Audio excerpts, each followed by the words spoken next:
Encuentro con la verdad. Análisis político, económico, social y la presencia de actores locales y nacionales. Por una seguridad social ideal, sin la participación ciudadana y popular, no hay salida. Encuentro con la verdad. Conduce Julio de la Llana por Canal 8.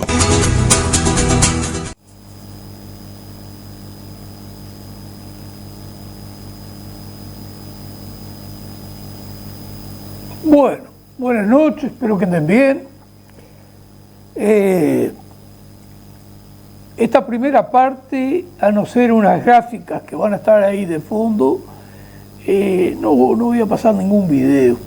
Después en la segunda, en la tercera parte, nos van a acompañar unos videitos como siempre.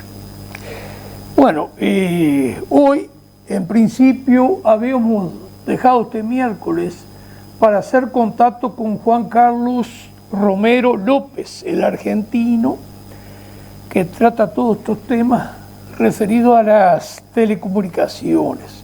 Pero está enfermo, incluso me planteó dejar para el mes de agosto una posible intervención de él. Así que se ve que anda un poco delicado de salud.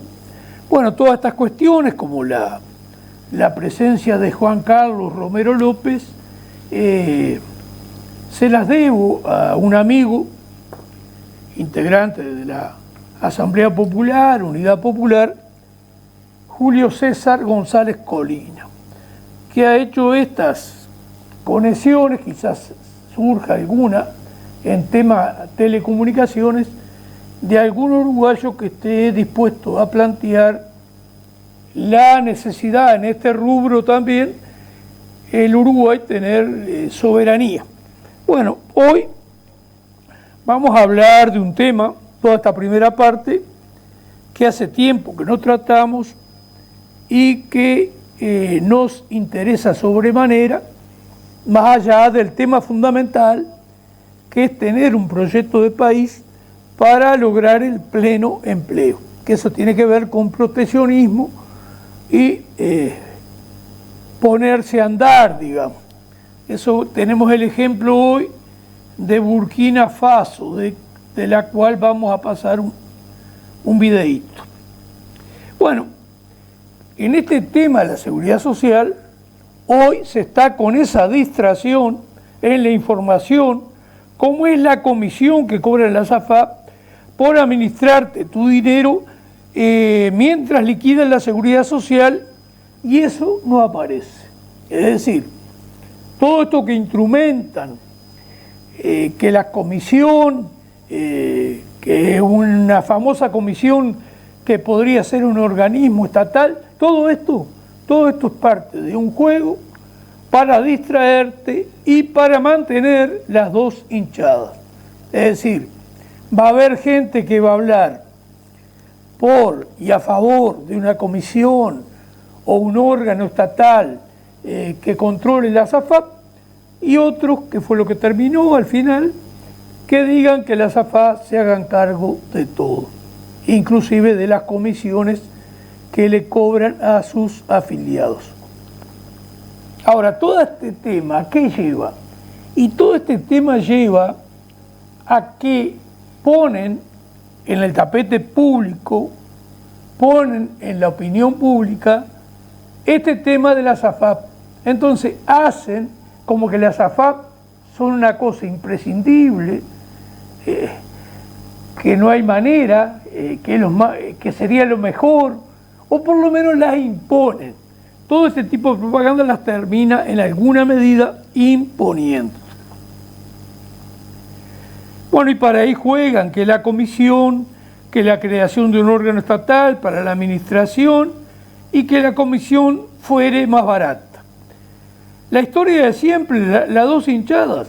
Sale Marcelo Adala, representante y presidente del PCNT, a defender la creación de ese órgano estatal para mejorar las AFAP. Y otra gran mentira, porque ahí no está la esencia de la cuestión, que es a lo que queremos llegar, y esperemos estar felices en que usted entienda lo que le estamos queriendo transmitir y lo que le transmitiremos. Ahí lo que hay en esa gráfica, que usted puede observar, no sé si da para ello, si Homero puede acercar más, digamos, lo que es la escala de la gráfica en sí. Ahí lo que se ve claramente es que las personas que superan los 65 años es un 16% nada más. Después que tenés un 38%, más la mitad de otra franja, que es la más de los más jóvenes, que haría un 52% de personas que pueden estar en actividad, mientras tenemos 16% que superan los 65 años. Eso habla a las claras que la gente que tienes que mantener como pasividad puede ser nada más que menos de una tercera parte de la que pueda trabajar. Ahí Homero le ha puesto esto, pero voy a seguir con esto. Marcelo Adala defiende la creación de ese órgano estatal como forma de mejorar el funcionamiento de la SAFAP, pero siempre girando alrededor de las AFAP como si éstas sirvieran para algo y fueran necesarias. Este es el tema que mete. Las ANAFAP, la asociación de las 4 AFAP privadas existentes, 3 privadas y una estatal, reclamando todas las instancias para ellas. Todo esto es un juego. Esto lo que hace es que la gente, de tanto escuchar el tema de las AFAP, las crea necesarias, las crea imprescindibles. Y las AFAP son, lisa y llanamente, una manera grosera de liquidar la seguridad social, una manera grosera de sacarle dinero a la institución que paga las pasividades, es decir, al BPS, y darle esa plata de los trabajadores para que privados, capital financiero, haga dinero a costa de ese dinero ajeno. Imprescindible, necesaria, ese es el resumen que queda, y eso, todo el montaje, la puesta en escena, está estudiado. Esto está estudiado para que usted crea que las AFA son necesarias. Y lo que es fundamental en este dominio ideológico que hay sobre el pueblo uruguayo, alimentar las dos hinchadas. La hinchada que quiere cierto protagonismo del Estado y la hinchada que es más por un aspecto de todo a favor de lo privado, que tiene sus razones cada una de esas hinchadas, pero ninguna de estas hinchadas ve esto esencial, que las AFAP no sirven para nada y que nunca se podía haber votado la ley 3 de septiembre de 1995 y nunca podían haber existido, para bien de la propia seguridad social y para bien de la institución que es el BPS, que se encarga de pagar todas las pasividades, jubilaciones y pensiones. Bueno, deja en la población como resumen, disculpen que insista, la importancia de las AFAP y que éstas multiplican tu dinero, tu jubilación. Y esto es real, no. Las AFAP no multiplican tu dinero jubilatorio. Es una gran mentira.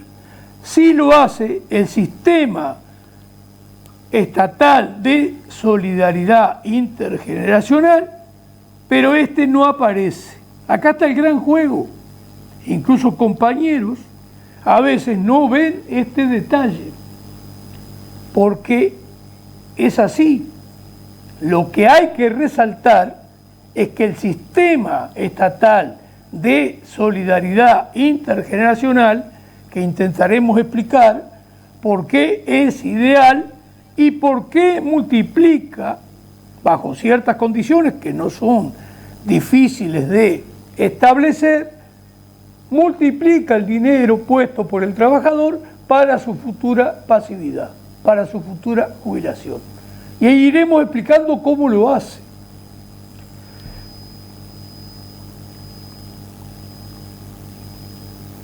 ¿Usted qué idea tiene cómo debería funcionar un sistema estatal que resuelva su futura jubilación o pasividad? ¿Ese sistema de solidaridad intergeneracional es tan bueno? Sí, lo es. Sí, lo es. Solo precisa dos cosas básicamente, o tres. Solo precisa eliminar las AFAP. ¿Y por qué? Hoy las AFAP, que del 15% que aporta el trabajador u empleado, solo recibe un 5% las AFAP. Sin embargo, pasaron al ser obligatorias para todo el mundo desde diciembre del 23, debido a la ley votada el 2 de mayo del 23, la 20.130, hoy reciben casi 2.000 millones de dólares. Y antes, aportando la mitad, recibían nada más que no llegaban a 1.500 millones de dólares por año. Las AFAP le sacan al BPS para pagar las pasividades el 28% de lo que gasta en pagar 735.000 pasividades comunes. El 28%, casi un 30% del dinero que precisa el BPS va para las AFAP y desfinancia el BPS. Y esto es lo que hay que remarcar, pero también hay que remarcar que existe un sistema, el sistema de solidaridad intergeneracional, que multiplica el dinero puesto por el trabajador. Ese sí lo multiplica ese sistema y es el sistema que debe de regir en el país. Para eso, entre otras cosas, está el tema plebiscitario para poderlo imponer. Y ni hablar un gobierno de la Unidad Popular, Asamblea Popular. Bueno, lo segundo que hay que hacer en esto de lograr que el sistema de solidaridad intergeneracional, que consiste en que los actuales activos aportan para simultáneamente ese dinero aportado por los actuales activos vaya a pagar pasividades en el mismo momento. La plata no se retiene ahí, no se guarda para que saque intereses como es el cuento de las AFAP. No, la plata va directamente, la plata de los activos, ese aporte del 15% del trabajador dependiente que tiene patrón, ese 15% va a pagar pasividades. Y ya les vamos a mostrar cómo se puede tener hasta un 63% de lo que se gana en actividad, un 63% como futura jubilación, si este sistema funcionara como es debido, cosa que no hace ninguna de las dos coaliciones que usted vota mayoritariamente. Más del 90% de la población vota a la coalición Frente Amplio o a la coalición republicana, que entre otras tantas maldades liquidan la seguridad social. Se le llama solidaridad a este sistema intergeneracional porque los actuales activos aportan para los pasivos también actuales. Es algo que se hace simultáneamente. Entonces, lo otro que hay que hacer es que todas las patronales aporten un 15%, cosa que hoy no ocurre. Hasta el año 2001, Industria y Comercio, que es el 65% del empleo en Uruguay, aportaba un 15%, hasta el 2001. En el 2001 Jorge Valle baja del 15 al 2,5, y en el año 2007 el Frente baja el aporte para el BPS de los trabajadores, solamente va al BPS el 7,5, debido a la disposición del Frente de bajar de 2,5 a 7,5 el aporte. El aporte que hoy hacen los empleados y las patronales anda ahí en un 5%. Si llevamos ese aporte al 15% que hay que llevarlo, incluso con los patrones más chicos, nosotros tenemos el 15% que aporta el empleado trabajador, más un 15% que aportaría las patronales, tenemos un 30% de aporte de lo que el trabajador gana en actividad, un 30%. Esto es una cosa que importa mucho, es ver la relación que hay entre aportantes y pasividades a pagar. Hoy los aportantes comunes, los comunes, son 735.000.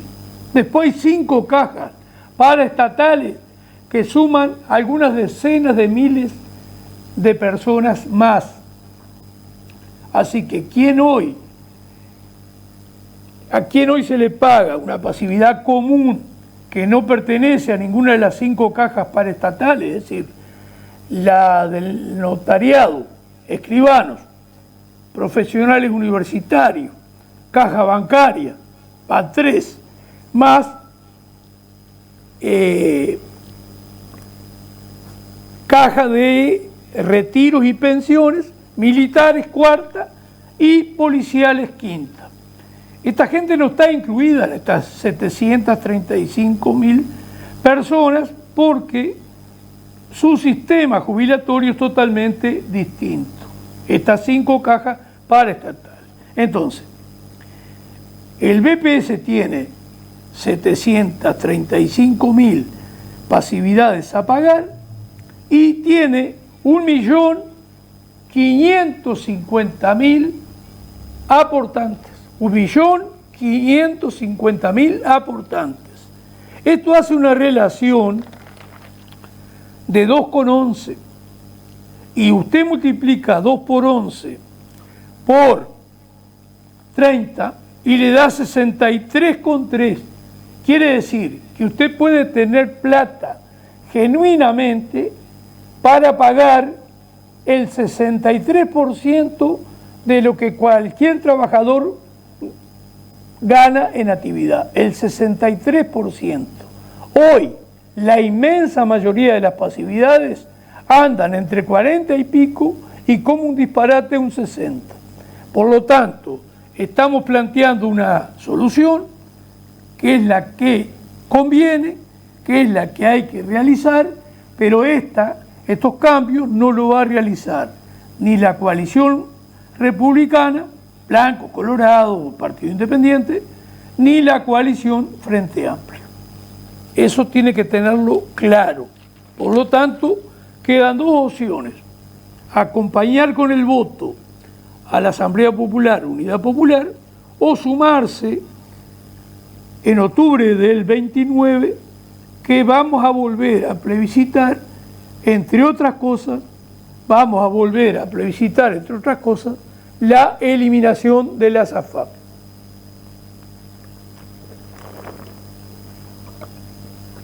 El tiempo se me ha ido y de esta primera parte quedan una cantidad de cosas que yo debería a usted transmitirle determinada información que parto de la base que muchos de los que nos están escuchando no la manejan. Entonces, queda claro que en el caso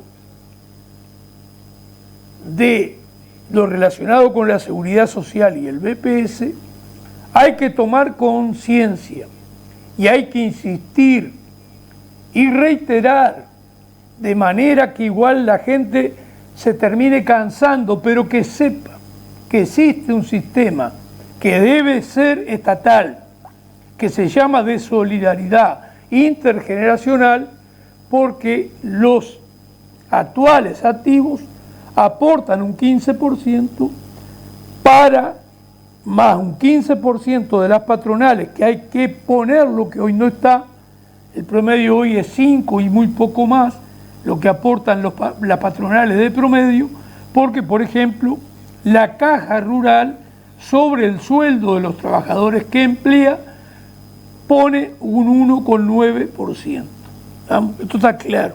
Entonces, hecho eso, nosotros tenemos plata genuina para pagarle a la gente un 63% de lo que gana en actividad. Estas cosas, ¿quién las plantea? Y solo desde acá, de este programa Encuentro con la Verdad, que pertenece en alguna medida al Partido Humanista Lista 1969, dentro de la organización política Unidad Popular, y dentro del lema, el Partido Humanista también, de lo que es el lema Asamblea Popular. Con los minutos que nos quedan en la primera parte, voy a abordar un tema que es importante que usted sepa que también tenemos ideas para resolver la problemática de los trabajadores independientes o de los patrones independientes. Usted piensa en cualquier taller, en un aserradero, en una carpintería, en una herrería, por lo que sea de cuenta propia. La mayoría, un taximetrista, la mayoría aporta mucho. Nosotros tenemos un ejemplo de un taximetrista. Aporta hoy unos 14.000 pesos por mes. Nosotros, para el trabajador independiente, para ese patrón independiente, hasta 3 empleados puede tener, nosotros pensamos realizar lo siguiente en un futuro gobierno de la Unidad Popular: que aporte un 20% y tenga una jubilación de acuerdo a ese aporte. Si aporta 14.000 pesos por mes, quiere decir que él está aportando como que si tuviera un sueldo de 70.000 pesos. ¿Está claro lo que voy hablando? Por lo tanto, si va a ganar un 63%, 7.000, que es la décima parte, por 6,3 en realidad. Bueno, pero 7.000 por 6 me da 42.000 pesos por mes. Es decir, ese trabajador independiente, ese patrón independiente, tendría una jubilación equivalente a más de 42.000 pesos. ¿Hoy qué jubilación recibe? Y de unos 20.000 pesos. Entonces, lo que nosotros planteamos es una verdadera solución. ¿Por qué no se hace? Y no se hace porque la gente lo permite. No se hace porque esa manera de dominarte ayuda a joderte en alguna medida y a sacarte dinero, que es lo otro, que ya entramos un poco, no solo en el tema relacionado con el BPS, sino lo que tiene que ver con políticas impositivas, que está todo muy relacionado. La política impositiva hoy consiste en sacarle a quien no tiene nada, que no llega ni a fin de mes, pero se le saca plata por el lado del IVA y el IMESI. Y a quien gana un poquito más, incluso sumarle IRPF o IAS si está jubilado. Es decir, tenemos una carga impositiva totalmente injusta que afecta a los sectores de bajos recursos o a los que tienen algún ingresito un poquito mayor, pero los grandes capitales, porque incluso esto castiga también en esto que estamos hablando, de estos patrones independientes, de estos trabajadores independientes, de estas actividades de pequeños capitales, que son también sangrados y que se les saca plata de distinta manera, no solo en el aporte al BPS, sino en luz y agua comercial, otra cantidad de gastos que le hacen hacer, y de esa manera el Estado va alimentando el dinero que precisa para tantos privilegios, que ese es otro tema que hoy vamos a abordar mínimamente, pero vamos a abordar cómo el sistema político está enormemente corrompido y tira dinero hasta cuando la empresa, en este caso estatal, anda mal. Es decir, es un parásito más el político y por eso la calentura de la gente que tiene sobrada razón en tenerla. Bueno, entonces, para los trabajadores independientes, para los patrones, nosotros tenemos soluciones. Y eso quería que usted lo supiera. Tenemos soluciones. Esta es una gran realidad. Entonces, nosotros consideramos que en ese aporte también el trabajador independiente tiene que llegar a un 30% de, digamos, de lo que él gana. Pero nosotros, ese 20 que él va a aportar un 20. El 10% restante, nosotros consideramos que ese tipo de trabajador se merece que el resto, ese 10% que tiene que agregar, que en este ejemplo de un sueldo de 70.000 pesos serían 7.000 pesos, le sea descontado de otro tipo de aportes que él hace por la carga impositiva. Espero estar medianamente claro. Creo que todo este tipo de patrón, de trabajador independiente, que no tiene horario, que siempre está preocupado por resolver su ecuación económica y salir adelante, se merece tener una buena jubilación, no lo que ocurre ahora, y espero que algún cuentapropista, que algún patrón independiente, que algún trabajador independiente que tiene un pequeño capital nos esté escuchando y sepa que desde la Unidad Popular, desde la Asamblea Popular, tenemos propuestas también para resolver la problemática de ese sector de los trabajadores. No me dio ni para empezar y no olvidarse que en el tema de la seguridad social es fundamental combatir el trabajo en negro y la subfacturación, que ambas cosas no se hacen. Y también esto tiene como objetivo desprestigiar la seguridad social y ahí es donde nosotros ponemos lo otro que siempre insistimos, cómo lentamente también nuestro pueblo tiene que irse organizando para poder solucionar sus problemas. Nadie espere que los problemas se los solucionen. Que nos vote a nosotros y que crezcamos en octubre del 29, ¿importa? Sí, importa y mucho. Pero no basta solo eso. Pero aspiramos a que nos acompañe en octubre del año 29. Bueno, así están planteadas las cosas. Incluso hay un paro que viene a ser como un saludo a la bandera. Todo esto está preparado, es parte de lo que decíamos al principio, cómo mantienen las dos hinchadas. Entonces está un paro planteado para el 11 de agosto, algo simbólico que no influye en nada, porque los paros influyen en la medida que hay una estrategia, en la medida que dañan al capital o que dañara la política del Estado. ¿Cómo la va a dañar si en los hechos no están atacando lo que hay que atacar? Que las AFAP no sirven para nada y que hay que eliminarlas. Y que hay que hacer conciencia en el pueblo de eso. Y que hay que decirle al pueblo, y en esto vamos a seguir insistiendo, que hay un sistema, no que lo sepan los políticos porque lo saben todos estos bandidos de la coalición republicana o del Frente Amplio.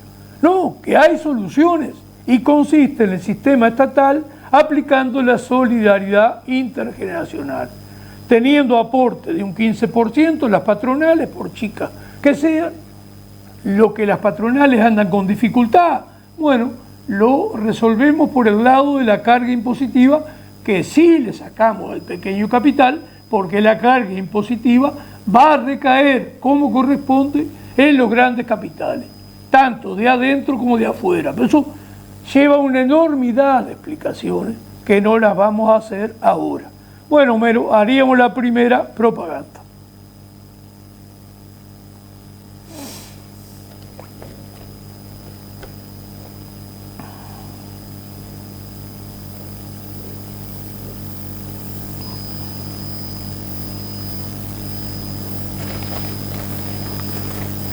Bueno, esta casa se alquila en La Aguada, está cerca de las 5 esquinas de La Aguada, por la misma vereda, la misma calle que está el local del Zulma. Por ahí agarra 50 metros más adelante y hay una malla sombra que dice Cone. Ahí al fondo está esta casa. Ahí tiene todo lo que tiene, 2 dormitorios, se alquila a 7.000 pesos por mes todo el año. Claro, exigimos 4 meses de garantía como mínimo a poner en el banco hipotecario. Allí le genera intereses esa garantía y bueno, cuando se vaya, levanta la plata. Pero no se puede ingresar a una casa sin que usted no haga un contrato o no tenga cierta garantía, aunque sea mínima de 4 meses, que serían 28.000 pesos.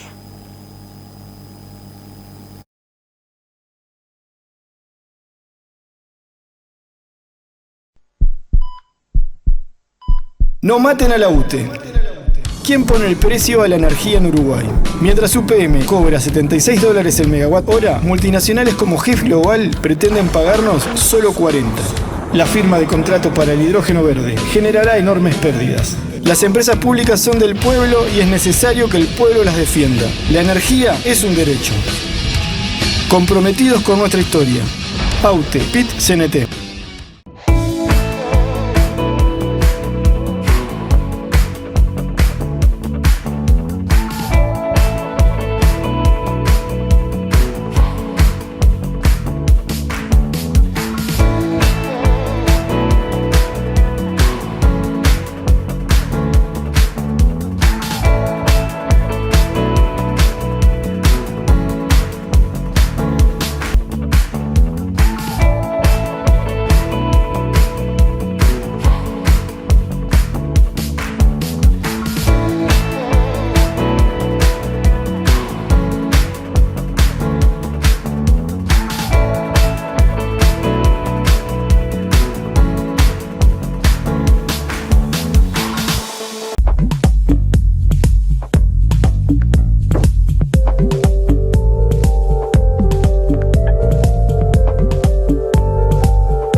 No maten a la UTE. ¿Quién pone el precio a la energía en Uruguay? Mientras UPM cobra $76 el megawatt hora, multinacionales como GEF Global pretenden pagarnos solo 40. La firma de contrato para el hidrógeno verde generará enormes pérdidas. Las empresas públicas son del pueblo y es necesario que el pueblo las defienda. La energía es un derecho. Comprometidos con nuestra historia. AUTE, PIT-CNT. Encuentro con la verdad. Análisis político, económico, social y la presencia de actores locales y nacionales. Por una seguridad social ideal, sin la participación ciudadana y popular, no hay salida. Encuentro con la verdad. Conduce Julio de la Llana por Canal 8. Un teólogo alemán, encerrado en una celda nazi, escribió algo que hoy explica al mundo mejor que cualquier analista político.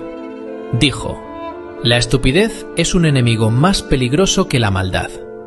Se llamaba Dietrich Bonhoeffer, era pastor, teólogo y uno de los pocos líderes religiosos alemanes que se opuso abiertamente a Hitler desde el principio. Conspiró para asesinarlo. Fue arrestado, encerrado en un campo de concentración y ejecutado en abril de 1945, 3 semanas antes de que terminara la guerra. Tenía 39 años. Pero lo que escribió en esa celda sigue siendo lo más lúcido que se ha dicho sobre por qué el mundo funciona como funciona. Lo escribió en 1943, desde la prisión de Tegel, viendo algo que lo perturbaba más que la crueldad de los guardias. Veía cómo Alemania entera, médicos, profesores, pastores, gente educada, gente religiosa, gente que había ido a la universidad y leído libros y criado hijos, había aplaudido a Hitler. Y la pregunta que lo obsesionaba no era cómo fue posible el mal, era cómo fue posible que gente buena lo aplaudiera. Esa distinción lo cambia todo. Bonhoeffer dijo esto: contra la maldad puedes luchar, puedes denunciarla, resistirla, encerrarla. La maldad tiene una lógica, quiere algo, y porque quiere algo puedes anticiparla. Pero contra la estupidez no tienes defensa, porque la persona estúpida, y aquí viene lo importante, no es alguien con poca inteligencia. Es alguien que ha renunciado a usar su juicio propio. Alguien que ha entregado su capacidad de pensar a un líder, a un grupo, a un eslogan, a una ideología. Y una vez que eso ocurre, no puedes convencerla con hechos. No puedes apelar a su razón, porque ya no tiene razón propia, tiene la razón de otro. Y aquí viene algo que casi nadie explica cuando habla de Bonhoeffer. Él no estaba hablando de personas ignorantes. Decía explícitamente que la estupidez ocurre más en personas que acaban de adquirir poder social o que pertenecen a grupos con mucho poder colectivo. Cuanto más poderoso es tu grupo, más fácil es que dejes de pensar por ti mismo. Porque el grupo te da identidad, te da seguridad, te da respuestas. Y pensar por tu cuenta de repente tiene un coste que antes no tenía: el rechazo de los tuyos. El malvado actúa solo. Necesita esconderse, necesita mentir, tiene límites. Pero el estúpido es instrumento de otros. Y lo peor, no sabe que lo es. Se siente convencido, se siente parte de algo grande, se siente del lado correcto. No fueron los monstruos quienes destruyeron Alemania. Fueron millones de personas normales que entregaron su criterio a un movimiento y dejaron de hacerse preguntas. No eran malvados, eran algo peor. Eran obedientes sin pensamiento propio. Y ahora mira a tu alrededor. Gente que repite eslóganes sin saber de dónde vienen. Gente que comparte titulares sin leer el artículo. Gente que odia a personas que nunca ha conocido porque alguien les dijo que eran el enemigo. No son malas personas, son personas que han dejado de pensar por sí mismas. Y no lo saben. Ese es el problema. El estúpido nunca se reconoce. Se siente informado, se siente despierto, se siente más listo que los demás. Y eso lo hace imposible de alcanzar. Entonces, ¿qué se hace? Bonhoeffer tenía una respuesta, y no era la que esperarías. Decía que la estupidez no se cura con educación, no se cura con información, no se cura con mejores argumentos. Porque el problema no es que la persona no sepa, el problema es que ha decidido, consciente o inconscientemente, que la aprobación de su grupo vale más que su propio criterio. Y eso solo se rompe desde dentro. Con un acto de coraje, no de inteligencia. Con el momento en que alguien decide que prefiere pensar solo a pensar acompañado pero sin pensar. Bonhoeffer escribió todo esto sabiendo que iba a morir. No escribió para publicar un libro. Escribió para que alguien, algún día, entendiera qué había pasado realmente. Y lo que pasó no fue que un monstruo tomó el poder. Lo que pasó fue que millones de personas decidieron que pensar por sí mismas era demasiado incómodo. La pregunta que te dejo es simple. ¿Cuándo fue la última vez que cambiaste de opinión sobre algo importante? ¿Cuándo fue la última vez que dijiste algo dentro de tu grupo que sabías que no iban a aplaudir? Si no te acuerdas, quizás el problema no es que seas estúpido, es que dejaste de pensar y no te diste cuenta. La estupidez no se cura con información, se cura con coraje. Hola.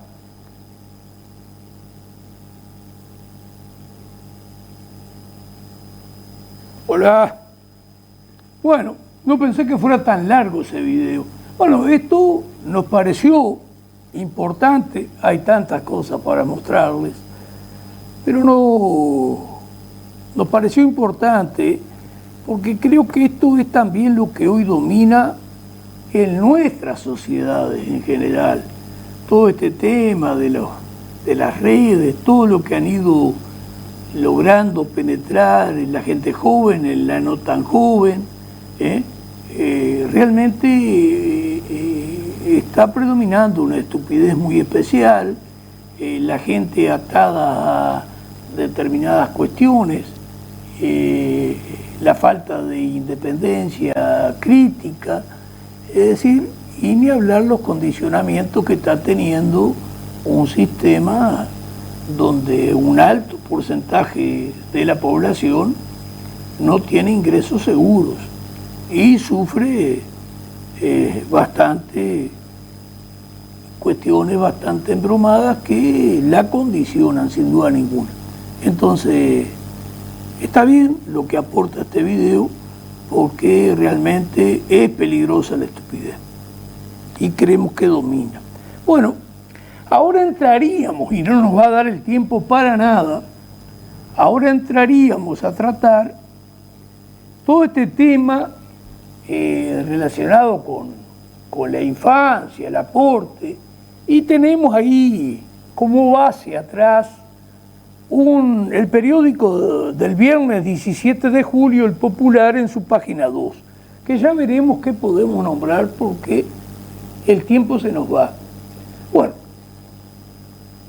de esto que uno hace, de escuchar determinadas informaciones, de estar lo más informado posible para trasladarles a ustedes esa información que consideramos que uno la ve importante y se la queremos transmitir. Los otros días, escuchando un panel ahí con dos economistas, uno de ellos dijo algo que, aunque uno lo sabe, no lo tenía tan presente, pero que es de suma importancia, lo dicho por ese economista, para usarlo en estas circunstancias que se plantea eliminar la pobreza infantil. Se plantea eliminar la pobreza infantil y después vamos a hablar las famosas dos hinchadas, como las viven creando, poniendo posicionamientos distintos para que cada hinchada se sienta identificada. Ahora, ¿qué decía este economista? Que el 70% de esa pobreza infantil tiene que ver con el deterioro de los ingresos de sectores asalariados entre los años 2006 y 2017. ¿Se imaginan? Esto ha crecido en todos estos años. Pero esto, ¿qué te dice? Que la solución de fondo es revertir eso, tener empleo por un lado, además que ese empleo genere buenos ingresos. Esto tiene que ver con el proyecto de país que tenemos nosotros como Asamblea Popular, Unidad Popular, como Partido Humanista. Es decir, tenemos claro que si no se recupera empleo de calidad, las soluciones no existen. Y estas son pinturas de barniz, y barniz bastante ordinario, que no resuelve nada. Ahora, la solución de fondo es tener un proyecto de país que tenemos nosotros, que lo que hay que recuperar es empleo y empleo de calidad, e ir hacia el pleno empleo. ¿Cómo? Bueno, ¿cómo? Alguna cosa más vamos a decir en la tercera parte, donde ponemos el ejemplo de lo que pasa hoy en África, en Burkina Faso, con el capitán Ibrahim Traoré, y ahí vamos a hablar algo de lo que pensamos como proyecto de país, que justamente va a traer empleo. Ahora, ¿qué ocurre? El Frente Amplio aparentemente dedica una cantidad de plata para resolver el tema de la pobreza infantil. Y lo hace sin siquiera pedir contrapartida. Es decir, por ejemplo, le dan la asignación familiar, pero no obligan a esa familia que se le da una asignación familiar aparentemente mejor, a que el niño vaya a la escuela. Ahora, esto está unido a una intelectualidad que existe hoy, que avala y tiene razonamientos que te dice que pueden tener algo de razón, que quien está en una situación límite no va a cumplir, y yo creo que sí que va a cumplir. Ahora, acá otra vez el tema de las dos hinchadas. El Frente no pide nada en esa ayuda y la coalición republicana o multicolor pide como contrapartida que haya contraprestaciones. ¿Y acá qué hacen? Y volver a alimentar las dos hinchadas y ver cuál recibe más apoyo, más aplauso, más adhesión. ¿Y qué decimos nosotros? Que la coalición republicana en parte es triste. ¿Por qué? ¿Porque nosotros estamos con la posición del Frente Amplio? No. Nosotros creemos que el asistencialismo nunca va a servir de nada y todo lo contrario.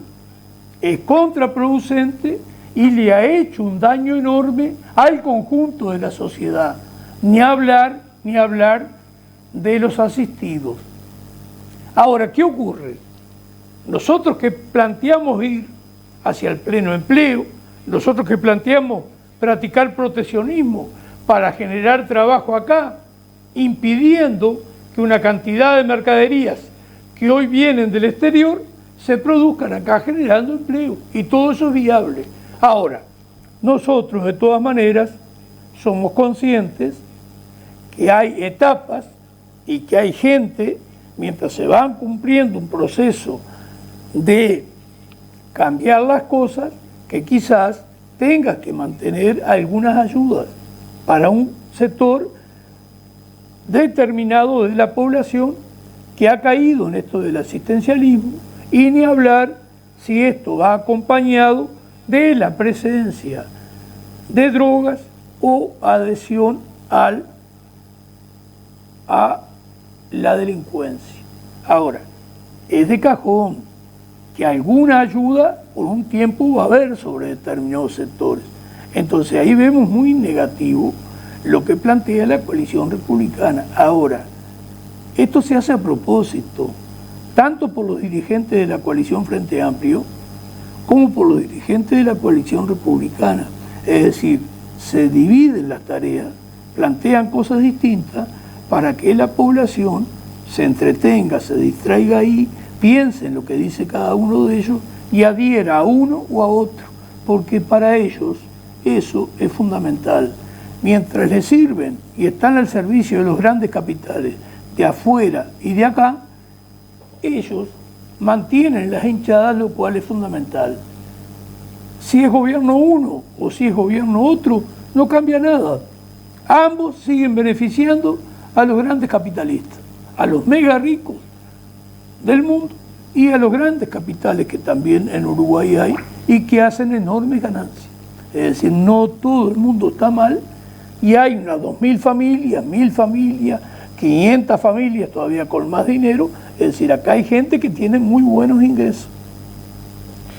Entonces, ahí teníamos planteado una serie de cosas. Entonces, a nosotros nos molesta un poco cierta propaganda que aparece. Mirá lo que dice ese artículo en la página 2 del Popular del 17 de julio.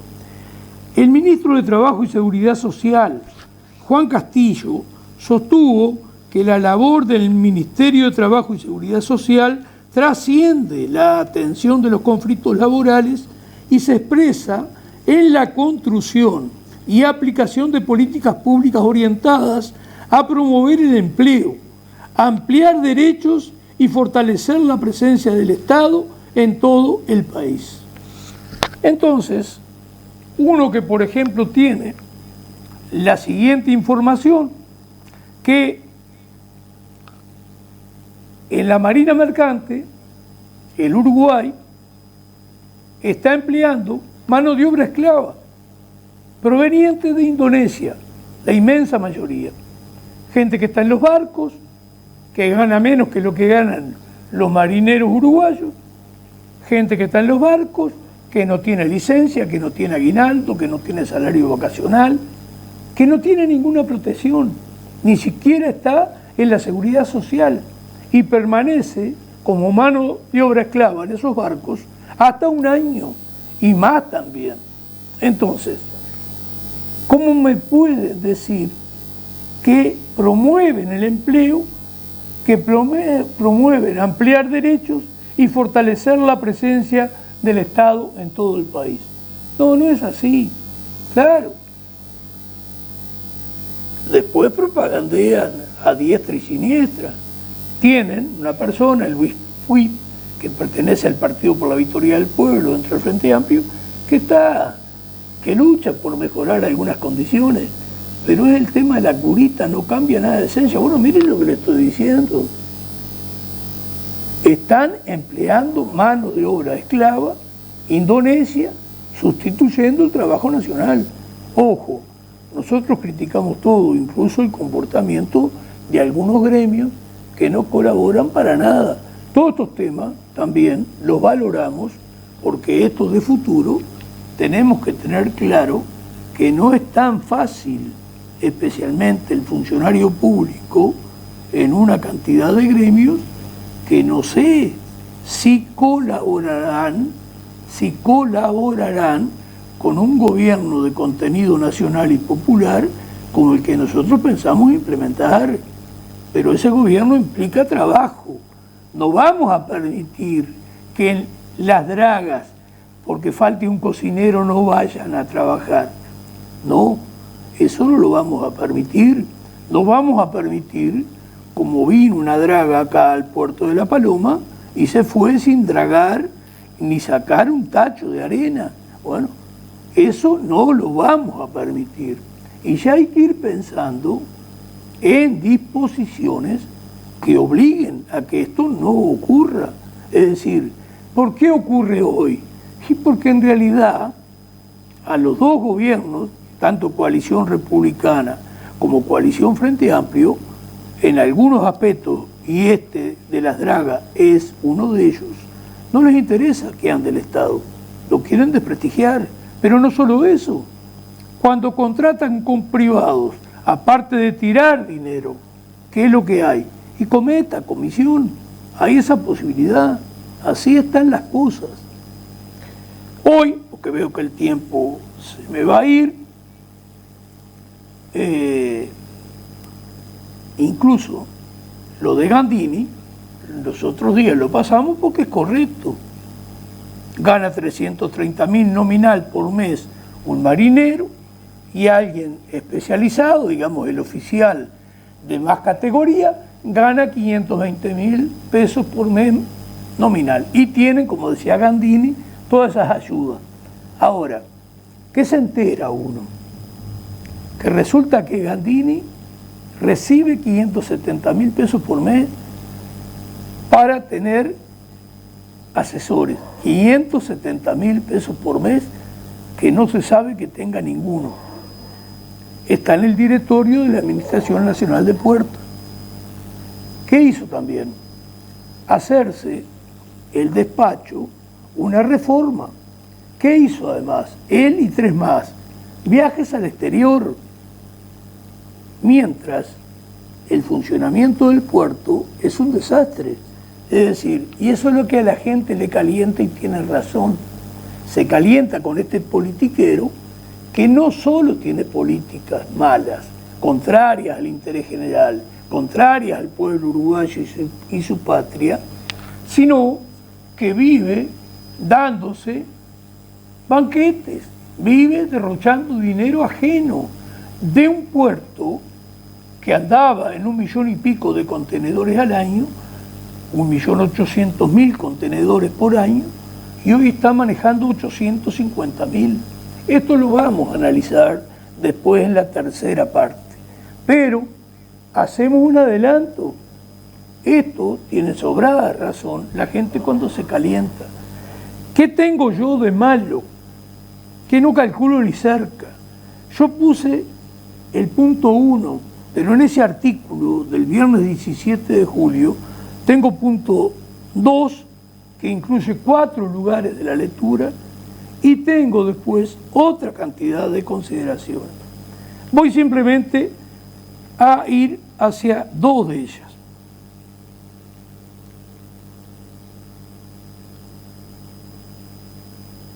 Asimismo, se destacaron los avances impulsados por la Dirección Nacional de Seguridad Social, entre ellos la puesta en funcionamiento del diálogo social sobre protección y seguridad social, y la hoja de ruta elaborada para fortalecer el sistema de protección social y previsional. Es una vergüenza los versos que hacen. El diálogo lo que hizo fue apoyar la SAFAP. ¿Y eso qué significa? Lisa y llanamente la liquidación de la seguridad social, darle la plata al trabajador que debe ir al BPS, institución que paga, dársela a privados para que hagan plata con plata ajena. ¿Qué reforma y qué mejora han hecho? Que la gente debería tener derecho a jubilarse. Yo no digo que no haya un pequeño incentivo, pero atiéndame, si usted maneja bien la seguridad social, entre 25 años y 60 años, hay la posibilidad de trabajar 35 años. Eso es más que suficiente para generar la jubilación correspondiente. Hay 35 años de trabajo, lo que tiene que haber es trabajo y darle continuidad a ese trabajo. Y eso tiene que ver con un proyecto país. Pero en este diálogo de la seguridad social no han aportado nada. Y el que se vea obligado por razones de salud a jubilarse a los 60, ¿qué le prepararon? ¿Qué le espera? Una jubilación miserable. Una jubilación miserable. Entonces están a rajatabla metiendo los 65 años. Entonces no hacen mejora alguna para el pueblo uruguayo, todo lo contrario. Pero el pueblo uruguayo precisa un modelo de sociedad y tenemos que ser conscientes donde se genere trabajo, donde se genere empleo, donde se generen riquezas. Es decir, que haya una producción de riquezas en el país con el objetivo de repartirlas entre todos los que participamos en ella. Es decir, y para participar en ella es fundamental la inclusión social, estar incluido dentro de la sociedad. Y esa inclusión, ¿qué implica? Tener empleo, ser parte de esa sociedad. En la medida que yo estoy en una sociedad que no me permite dignamente ganar mi sustento y para mi familia, esa sociedad no me sirve. Debo de pensarlo, tengo que darme cuenta que esa sociedad no me sirve. Y si yo soy de los que tiene la suerte, que está bien, ese 60-70% de nuestra población que está bien o puede sentirse bien, tiene que entender que no puede existir un 30% que esté mal. No puede existir. Más en una sociedad como la nuestra, donde esto es un Edén, esto es un paraíso, esto hay de todo. Entonces estas son las cosas que nos llevan a estar en la postura que estamos. Pero esto tiene una solución en la medida que cambiemos políticamente. Que en octubre del 29 entren a acompañar a la Asamblea Popular, al Partido Humanista, lista 1969, entre otros. Es imprescindible. Después me hablan, así como las gestiones que lleva adelante el Instituto Nacional de Empleo y Formación Profesional, INEFOP, y el Instituto Nacional de Cooperativismo, INACOP. Sí, todas estas instituciones existen. Allí hay cierta gente que está cómoda, que le dieron esa posibilidad. ¿Y cuál es el tema? Y hace tiempo, mucho tiempo, que no tiene ninguna efectividad. ¿Por qué? Y tú no puedes preparar a la gente si no estás generando el empleo. Ese curso, esa formación que le das es inútil, no la va a poder utilizar. Y entonces lo primero que tienes que tener es un proyecto de país que genere empleo. Y en este país, más allá de la propaganda, que el anterior gobierno decía que había creado 50.000 nuevos empleos, y este que dice que creó 26.000 nuevos empleos, ¿cuál es la verdad? La verdad es que todos los días hay una fuente de trabajo menos. Más allá que digan también que hay 3.000 empresas más, todo mentira, absolutamente mentira. A lo sumo puede haber esas empresitas que acá vemos en Rocha, que alguien, porque este país, por suerte, no es un país centroamericano, no es Perú, no es Bolivia, que mejoró mucho. Entonces en este país hay dinerillo y muchas familias ayudan a un hijo, alquilan un local, aunque el tiempo lo tengan que cerrar. Bueno, esta es la realidad que vivimos. Bueno, espero haber sido claro en esta parte y vamos hacia la tercera parte, Homer, la segunda propaganda.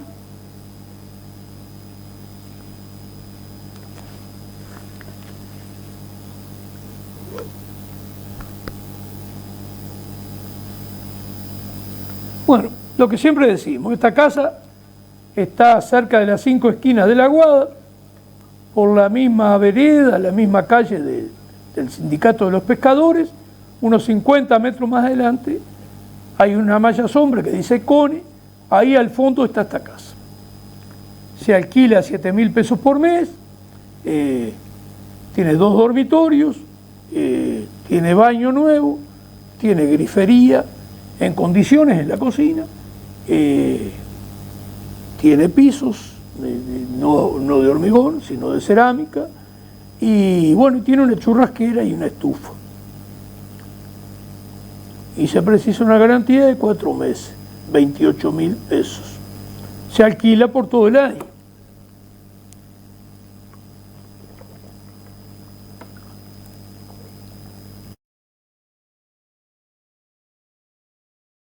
Y eso, una lona, lo que sea, unas chapas, y puede guardar un coche.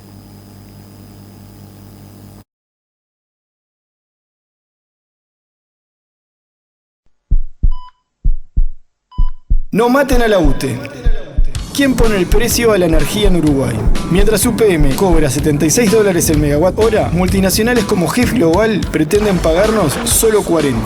La firma de contrato para el hidrógeno verde generará enormes pérdidas. Las empresas públicas son del pueblo y es necesario que el pueblo las defienda. La energía es un derecho. Comprometidos con nuestra historia. AUTE, PIT, CNT.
No maten a la UTE. ¿Quién pone el precio a la energía en Uruguay? Mientras UPM cobra $76 el megawatt hora, multinacionales como GEF Global pretenden pagarnos solo 40. La firma de contrato para el hidrógeno verde generará enormes pérdidas. Las empresas públicas son del pueblo y es necesario que el pueblo las defienda. La energía es un derecho. Comprometidos con nuestra historia. AUTE, PIT-CNT. Encuentro con la verdad. Análisis político, económico, social y la presencia de actores locales y nacionales. Por una seguridad social ideal, sin la participación ciudadana y popular, no hay salida. Encuentro con la verdad. Conduce Julio de la Llana por Canal 8. Atentos, a Ibrahim Traoré le intentaron sobornar y esta fue su contundente respuesta. Y también explica por qué disolvió y eliminó los partidos políticos en Burkina Faso. La democracia no es para nosotros. Ellos saben que la política es como una empresa al estilo africano. Es decir, yo soy presidente de un partido, los recluto a ustedes, son buenos oradores, buenos engañadores, se halaga a la gente que nos sigue, tenemos operadores económicos a la izquierda y a la derecha que nos ayudan a financiar y ustedes van a corromper a la gente. Una vez que están bien corrompidos, si ganamos las elecciones, ¿qué podemos hacer? Ustedes podrán hacerlo. Un retorno de inversión y esos operadores que los financiaron no tienen elección, están obligados a darles todos los contratos del Estado. No pueden hacer que paguen la demanda como se debe, no pueden hacer que paguen los impuestos como corresponde porque ellos necesitan un retorno de inversión, esa es la realidad. Incluso a nosotros, cuando llegamos, hubo operadores que también se nos acercaron para financiar o algo así.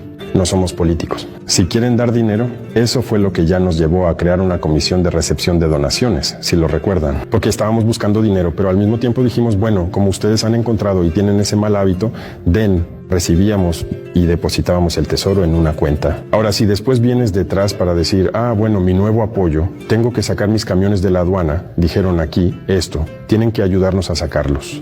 Generalmente eso es lo que pasa. Incluso te explican el método porque te dicen que eres joven y que no sabes. Eso no funciona conmigo. Vas a pagar toda la aduana, vas a pagar todos tus impuestos como corresponde. Si quieres chantajear, hacerle chantaje a alguien porque apoyaste o lo que sea, eso va al tesoro, eso ayuda a los combatientes. Así que esa manera de hacer política y todo eso ya se acabó. Por eso es que suspendimos y después disolvimos. Pero ellos mismos, los mismos que hacían política, están de acuerdo. Así pues, los partidos imperialistas se disuelven, pero los hombres siguen ahí, reconstruyéndose y siendo capaces de poner en marcha la máquina de nuevo.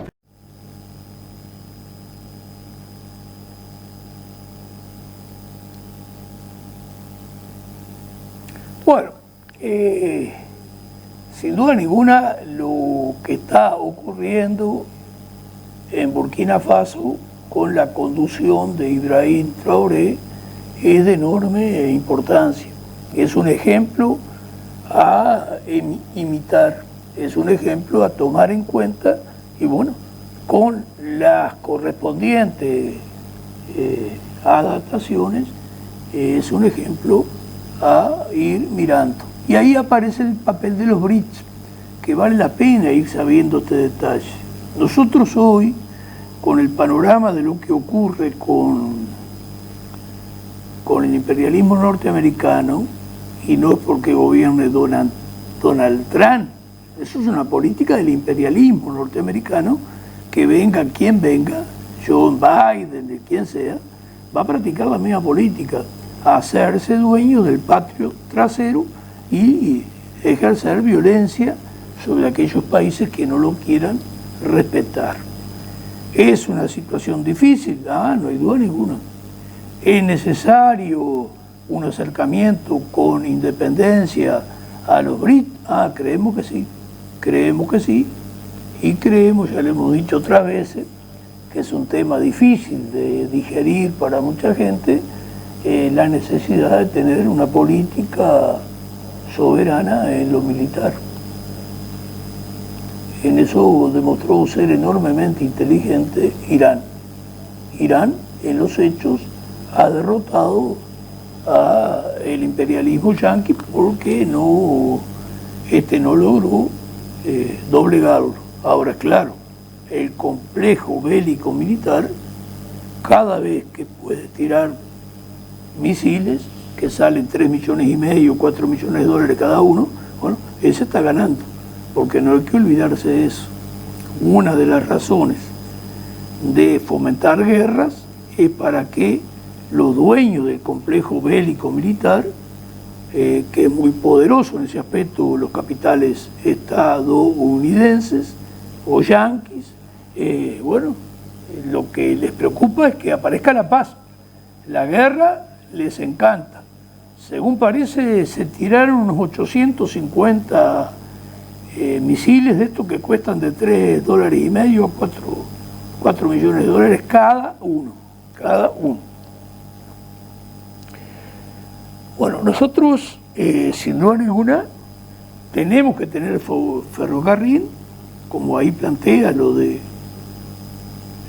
Burkina Faso, y tenemos que hacer las locomotoras, los trenes, los vagones acá en el país. Tenemos que hacer vigas de cemento para rieles, es decir, tenemos que tener un trazado del tren. Incluso ese trazado, que ahora hablaría un poco más, tiene que ver con que, por ejemplo, tengamos trazados que vengan para un futuro puerto en el Atlántico. Esa es una de las cuestiones.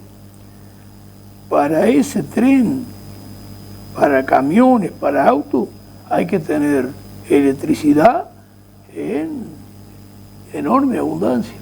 Nosotros tenemos todavía un potencial de duplicar la generación de energía hidroeléctrica, es decir, a partir de nuestros ríos y arroyos, construir desde medianas represas hasta chicas represas que suman un conjunto de megavatios que nos hace independiente energéticamente.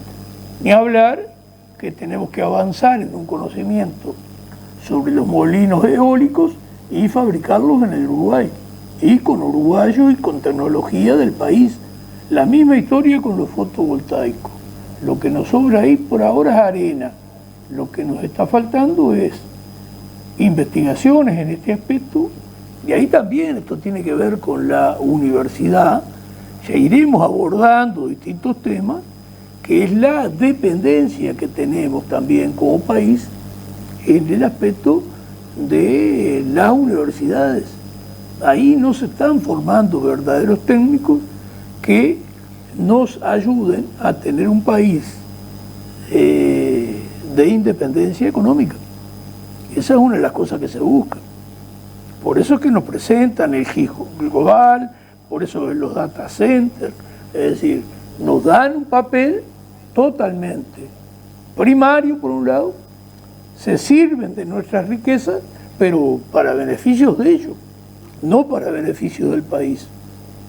Entonces el Uruguay tiene que ir pensando en tener sus trenes y tener un puerto en el Atlántico, que hay que manejar el hecho de tener 22 metros de profundidad a 25 metros. Ahora, este tema, porque nosotros no tenemos una enorme cantidad de mercadería a transportar, entonces esto tiene que ver con las navieras, y ahí no somos nosotros que tenemos la decisión, pero las grandes navieras que tienen un enorme tonelaje a mover, por ejemplo, no les sirve para nada el puerto de Buenos Aires con 11 metros de calado. 11 metros de calado. Uruguay tiene puertos con 14 metros de calado. ¿Pero qué ha ocurrido? Pero todo esto porque se obedecen disposiciones imperialistas de dependencia, y que desde el exterior es que dicen quién va en una región a tener el liderazgo o va a concentrar determinada cosa, como esta de la logística y de los puertos. ¿Y acá qué se está construyendo?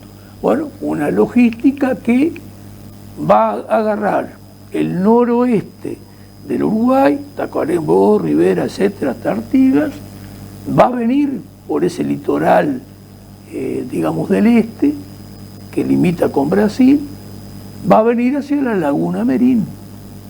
Especialmente les interesa la cuarta pastera, que hay que evitar. Uruguay ya, hoy, los eucaliptos se llevan el 50% del agua que repone el país todos los años. todo el resto de las actividades que Uruguay tenía, agricultura, ganadería, arroz, industria, consumo humano, bueno, todo, se llevaba el 10% del agua que reponemos todos los años. Ese 1.000.000 y poquito de hectáreas de eucaliptus se lleva el 50%, la mitad, y piensan seguir trayendo pasteras. La cuarta pastera es a instalar en la laguna Merín, dentro del departamento de Cerro Largo. Eso habría que organizarse para impedir que exista esa cuarta pastera, porque vamos camino a desertificarnos, a quedarnos sin agua. Ahora, nosotros no formamos parte de esos movimientos que se oponen a todo, pero esto de una cuarta pastera es necesario crear las condiciones para evitarla. Esto hay que tenerlo claro, es sumamente contraproducente tener una cuarta pastera, que quizás ni termine ahí. Bueno, entonces, lo de Burkina Faso, lo de Ibrahim Traoré, es un ejemplo enorme que no podemos perder de vista. Entonces acá incluso se está liquidando el puerto de Montevideo por lo siguiente. Acá el puerto de Montevideo se le dio hasta el año 2081 y se dividen las tareas de estas dos coaliciones entreguistas. En este caso le correspondió a Luis Lacalle Pou hacer el contrato y dársela hasta el año 2081. Y ahí están los gastos, lo que decíamos de Gandini, como tiran plata, y tiene esta empresa que no mueve casi contenedores, de todas maneras tiene un resultado económico, una ganancia de 67 millones de dólares. 67 millones de dólares por año. ¿Y cómo lo logra? Bueno, hay una cuestión evidente. Maneja la mitad de los contenedores que manejaba antes. Paga grandes sueldos, que estaría bien. Tiene otros gastos innecesarios el tema. Bueno, es clarísimo que el puerto de Montevideo, y de ahí su fracaso, hoy es caro, cobra mucho. Y es posible cobrar menos, y claro que sí. Y tenemos que ir a un puerto atlántico que ahí tienen que ver, pero tiene que ser estatal, tiene que ser nuestro, porque así queda el resultado económico de explotarlo. Y son navieras las que nos van a permitir eso. Si no llegamos a esa cantidad de contenedores que no los va a tener el país por su producción, sino que los va a tener si el puerto estatal ofrece condiciones ventajosas en cuanto a costos de operatividad, y esa plata queda en el país. Y ahí se puede intentar una inversión que ya veremos cómo, si ponemos todo el dinero o no, si entra algún dinero de alguna naviera interesada en tener un puerto con 22, 25 metros de profundidad, porque los puertos de Río Grande del Sur en Brasil tienen 16. Entonces, somos una cuestión que puede ser tentador tener un puerto en el Atlántico. Ahora, uno se pone a hablar y a veces medio bobo y medio estúpido. Ahora, no esperen nada de esto de la coalición republicana o de la coalición Frente Amplio. No, ellos están para obedecer directivas, y las directivas hoy a nivel regional, entre otras, consisten en fortalecer los puertos de Río Grande del Sur. Por eso es que, por un lado, el de Montevideo ya no se atiende como es debido, la empresa de origen belga hace su ganancia, y cuando tenga que levantar las cacharpas, no ha perdido nada, porque se le dio por todo ese tiempo sin pagar absolutamente nada, no ha hecho ni siquiera inversiones, sin ninguna contrapartida, sin ninguna exigencia. Bueno, este es el país que tenemos. Estas son las dos coaliciones políticas que vota más del 90% de nuestro pueblo. Entonces, el ejemplo de Ibrahim Traoré para nosotros es fundamental. Debemos de tener en abundancia energía para justamente construir un país distinto. Bueno, pasamos ese video de Gonzalo Martínez, candidato de la Asamblea Popular, en las últimas elecciones. La Unidad Popular, de la cual vos encabezaste la última lista, es de izquierda. Decirle a la gente en qué se diferencia la Unidad Popular del Frente Amplio. Bueno, eso es un ejercicio de todos los días, ¿no? La necesidad de primero describir a la Unidad Popular como una alianza política que se constituye con varias organizaciones que algunas fueron parte del Frente Amplio, otras nunca estuvieron dentro del Frente, con muchos compañeros y compañeras independientes que transitaron su camino por la izquierda, pero no dentro de algunas estructuras. Y la realidad es que allá por el 2006, cuando gana el Frente en el 2005 y empieza a ejercer su primer mandato el Frente Amplio, se empezaron a constatar materialmente esas diferencias que uno presumía del punto de vista de las discusiones que venía teniendo, las resoluciones en los congresos del Frente Amplio, las discusiones en las mesas de la conducción del Frente. O sea, esas diferencias teóricas, ideológicas y a veces de posturas, bueno, se agravó cuando se tuvo el sartén por el mango, ¿no? Cuando se tomó el gobierno. Cuando llegó el momento de ejecutar el programa por el cual se había militado. Y ahí los primeros pasos fueron muy duros, porque cuando gana el Frente Amplio, en esas elecciones del 2004 también ganó el plebiscito por el agua. Una conquista popular, ya tiene más de 20 años, muy importante y que sin embargo Tabaré Vázquez se encargó en los primeros 20 días de gobierno de violentarla completamente, porque el plebiscito triunfa con más porcentaje que lo que ganó el Frente y establecía que el agua tenía que ser un bien.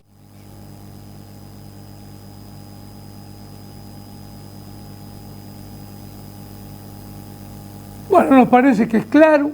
Vamos a una chiquita que solamente vamos a hablar un poquito, pero para que usted tenga alguna novedad.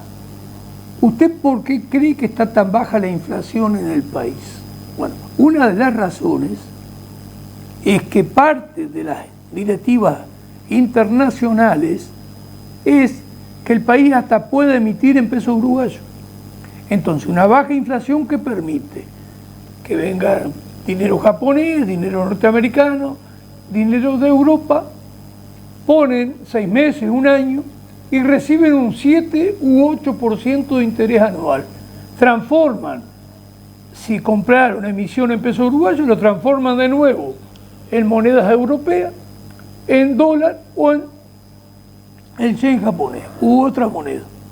Y se van con una ganancia enorme, porque 7 u 8% de interés anual no se paga en ningún lugar del mundo a ciertas sumas de dinero. Andan en un entorno del interés, porque esto lo desconoce la gente, como un máximo el interés de grandes sumas, llegaría a un 2% que no llega a ese tiempo.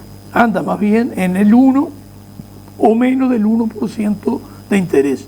Por lo tanto, es enormemente beneficioso venir al Uruguay, invertir en estas emisiones de deuda que hacen las dos coaliciones, porque esto es una política que practican de conjunto. No hay nada, absolutamente nada, en que no hagan las mismas políticas.